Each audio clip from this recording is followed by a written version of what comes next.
All right, our next speaker is the Vice President of Engineering at a company called, you may have heard of it, it's called LinkedIn. As a matter of fact, many of you spend a lot of time on LinkedIn. Some of you get certified for skills every day on LinkedIn that you absolutely do not have.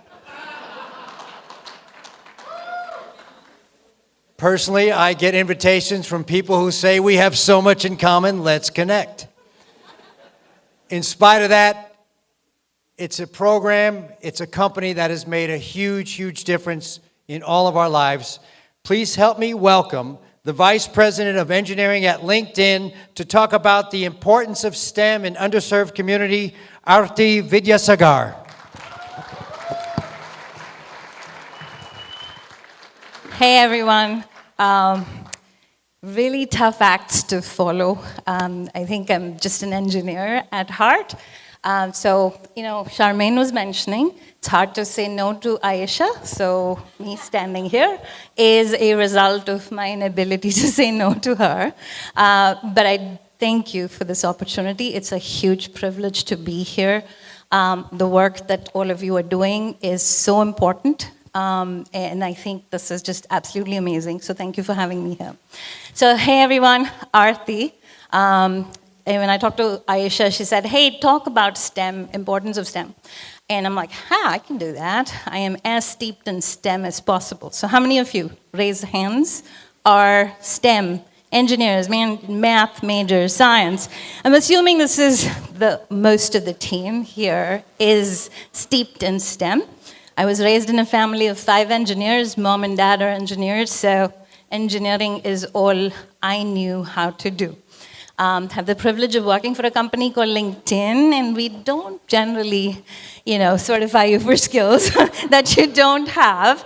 But I do have a table full of LinkedIn engineers. You have any issues with your job recommendations, please find them, and you can send their complaints.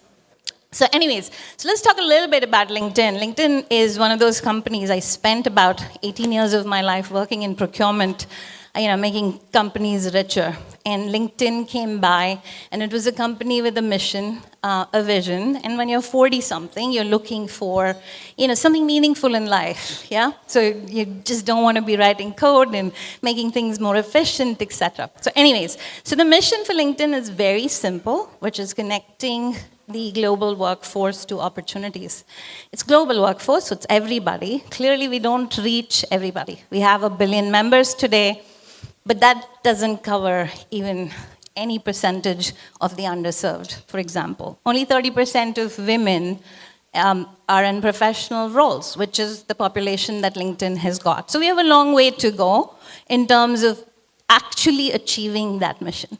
So again, just a little bit in terms of some facts from LinkedIn and the data that we have. If you really look, I'm telling a whole bunch of people who work in STEM why STEM is fun and interesting. But, there's about 500 million jobs in cybersecurity, for example, and there isn't enough people. It's a low supply area. Jobs in healthcare are growing 2x at a 2x rate compared to other jobs in the ecosystem. So clearly, there is a demand for STEM and skills in STEM, and there's a huge gap in terms of us having people from underprivileged, like across the world. Is there equity in this? There's clearly not. Data is telling us otherwise, and there is a long way to go. So huge appreciation for organizations like Empower and Excel and people like Ayesha and team who are doing so much to bridge this gap. So I'm not going to throw more facts and data at you to know that being in STEM is great. Obviously, economic opportunities are huge as well. Clearly, all of us here are proof to that privilege. Yeah, and also it's a ticket out of poverty. So education is something that can set us up really, really well.